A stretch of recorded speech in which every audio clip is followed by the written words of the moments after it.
Hello, everyone, and welcome to another episode of Beyond the Hood with Tractor Zoom. I'm your host, Andy Campbell, and if you're watching this on YouTube, you can obviously see where I'm at, or I might need a little description. I am sitting inside a very nicely restored 4020 John Deere tractor, and thus the topic of today's Trends in 10.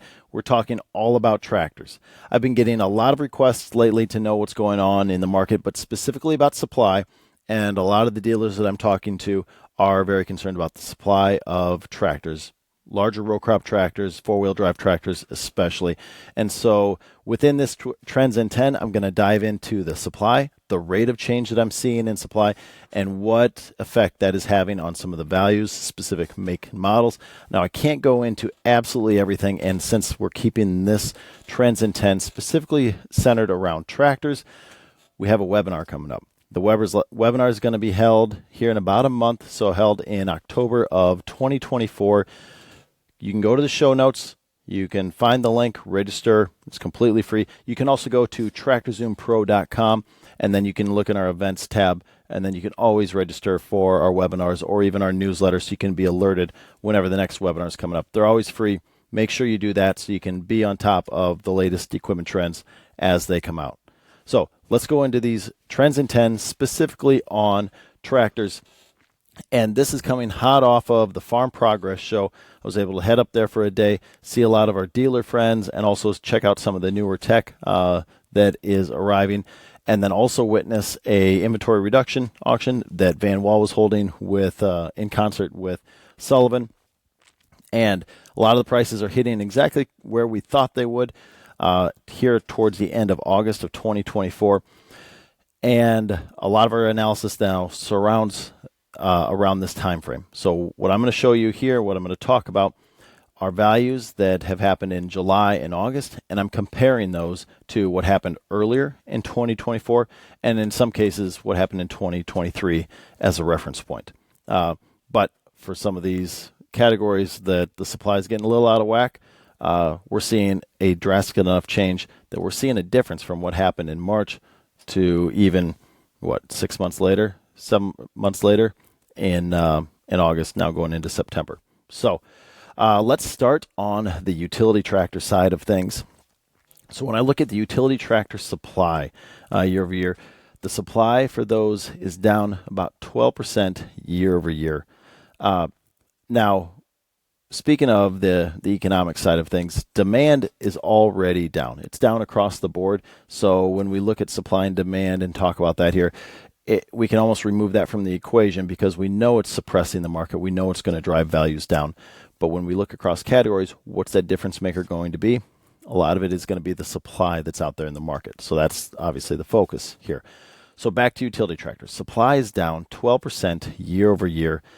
I also went back and looked month to month. How has that supply changed?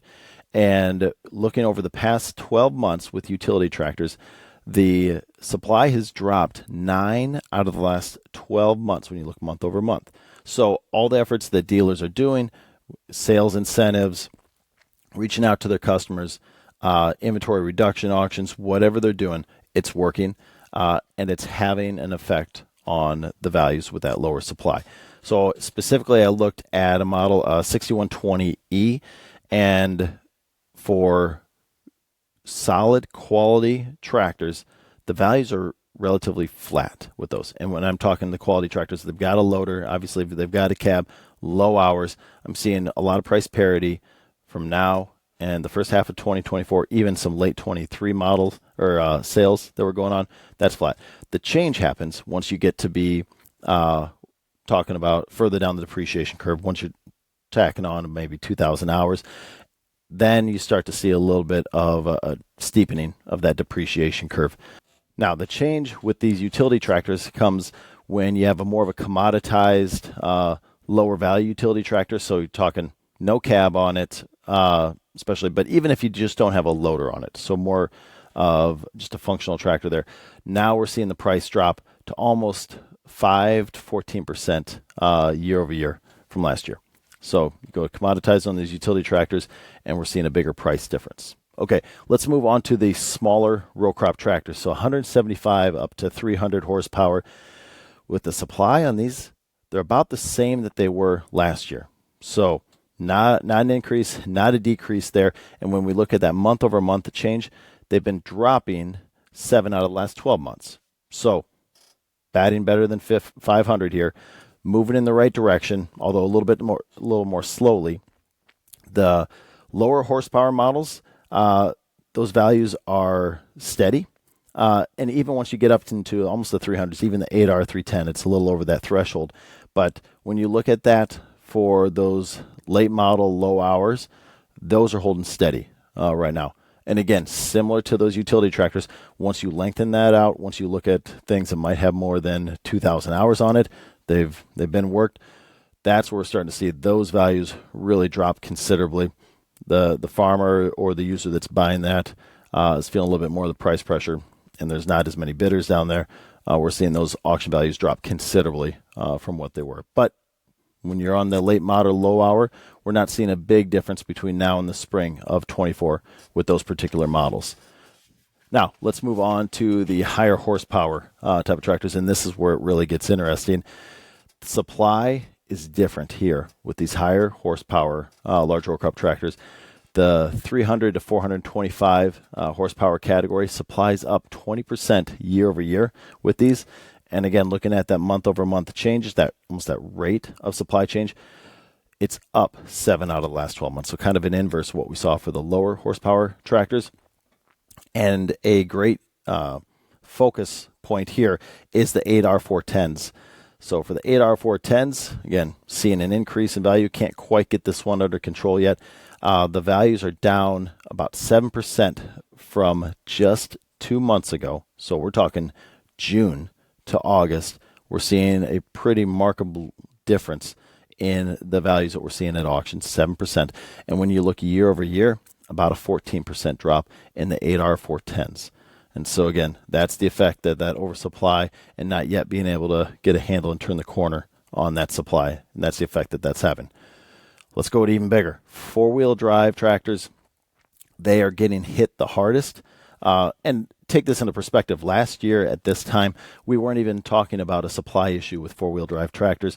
The American Equipment Manufacturers Association was putting out their monthly numbers, and the 4-wheel drive tractor orders and the sales were still on an increasing month-over-month basis at this time. Whereas combines and row crop tractors, we're already starting to feel a little bit of the supply pressure and drawing these things down. Not so with 4-wheel drive tractors. They were late to the party, and now they're facing the repercussions of this one. The overall supply is up 45% year over year with these.